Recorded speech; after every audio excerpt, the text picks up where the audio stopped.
2020లో పాతాళలోక్ అనే web series వచ్చింది. Amazon ఫ్రేమ్లో స్ట్రీమింగ్ అయిన ఈ వెబ్ సిరీస్కి మంచి స్పందన దక్కింది. ఆ వెబ్ సిరీస్లో కీలక పాత్రలో నటించిన జైదీప్ అహ్లావత్కి మంచి గుర్తింపు దక్కింది. హతీరామ్ చౌదరి పాత్రలో కనిపించిన జైదీప్ అహ్లావత్ని ప్రేక్షకులు మెచ్చుకున్నారు. అందుకే ఆ వెబ్ సిరీస్ తర్వాత ఆయనకు మంచి స్టార్డమ్ దక్కింది. ఆ వెబ్ సిరీస్తో సినిమాల్లోనూ ఆఫర్లు వచ్చాయి. దాంతో పాతాళలోక్ వెబ్ సిరీస్ సీజన్ 2ను రూపొందించడం జరిగింది. త్వరలో స్ట్రీమింగ్ కాబోతున్న సీజన్ 2 పైన అంచనాలు అందరిలోనూ భారీగానే ఉన్నాయి. అమెజాన్ ఫ్రేమ్లో స్ట్రీమింగ్ కాబోతున్న పాతాళలోక్ వెబ్ సిరీస్ సీజన్ 2 ప్రమోషన్లో భాగంగా పలు ఆసక్తికర విషయాలను మేకర్స్ వెల్లడించారు.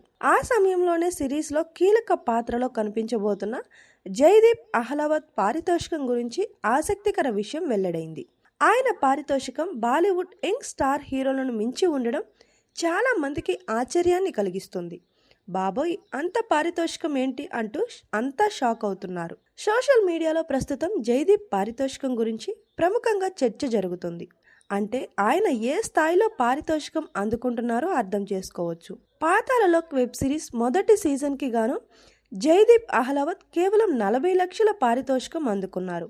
సీజన్ 2లో నటించడం కోసం ఆయన ఏకంగా 20 కోట్లను పారితోషికంగా అందుకున్నాడు జైదీప్ అహ్లావత్. వెబ్ సిరీస్ బడ్జెట్లో మెజారిటీ భాగంగా ఆయన పారితోషికం నిలిచింది అంటూ ఇండస్ట్రీ వర్గాల ద్వారా సమాచారం. ఈ మధ్య కాలంలో ఒక్క వెబ్ సిరీస్కి ఈ స్థాయిలో పారితోషికం అందుకున్న నటుడు ఈయనే అంటూ ప్రచారం జరుగుతోంది.